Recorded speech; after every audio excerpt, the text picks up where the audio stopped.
Wasanii kwanza inabidi wakubali wamekosea, cha kwanza. Alafu kitu cha pili, wamekosea sana kumtuma Majizo kuja kuomba msamaha. Maana yake ilibidi watoke wale wasanii watatu ambaye Mario, Diamond na Omedimpoz.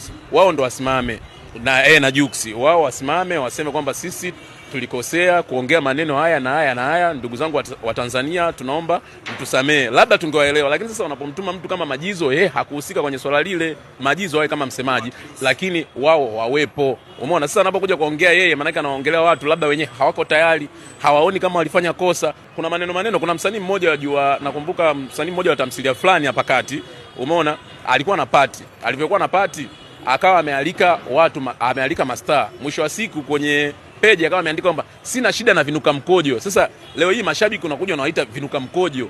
Yaani kwamba hutambui thamani yetu, au umeona kama sisi mashabiki hujui kwamba hii ni biashara. Umeona? Sasa kama ni biashara maana yake unapoongelea biashara unaongelea kuna wateja, umesikia, na kuna kuuza. Utamuuzia nani kama mteja unamtukana? Hauna haja ya kuendelea na huo mziki. Kuna kazi nyingine za kufanya. Njoo wewe winga, kwa kazi ni nyingi, njoo wewe winga. Kuna kazi za fungua hata kaoshi, maana yake najua mtakuwa na akiba zenu wasanii. Umeona, wekezeni kwenye mashamba, udalali upo. Kwani hizo sio kazi? Shida ya wasanii ni dharau. Unajua msanii akishajiona maarufu, amejipata, ana fan base kubwa, anakuwa analeta dharau sana. Sasa dharau katika jamii haitakiwi, umenielewa?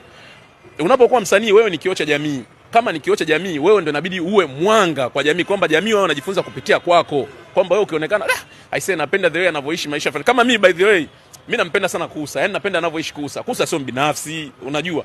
Kusa vile vile yani ni mtu ambaye anasaidia watu, ni mtu ambaye habagui. Kusa anaweza akakutana na kilema hapo akamkumbatia yani, lakini kuna msanii hapo ukimfuata kumbatio una show hapo anakusukuma. Umenielewa? Yaani anajichukulia kama yeye binadamu mwenye thamani sana zaidi ya wengine. Sasa hivyo vitu watu vinawauma. Umenielewa? Watu wanaumia.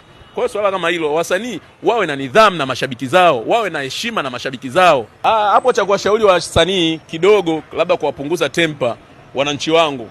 Wasanii msijifanye mnajua sana. Alafu wasanii shukeni. Diamond wewe msanii mkubwa sana. Wewe ndio kitambulisho chetu nchini. Wewe ndio umeufanya muziki wetu uwe na thamani. Yaani leo tukatae, wewe ndio king wa Bongo Flava, wa sanaa nzima hapa Tanzania. Shuka mzee, shuka. Omba msamaha, kill kwamba umekosa. Umeona? Zile kauli za kujikweza, sijui nini, achana nazo, shuka.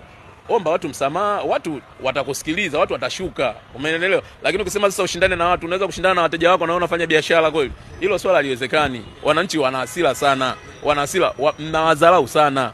Umeona?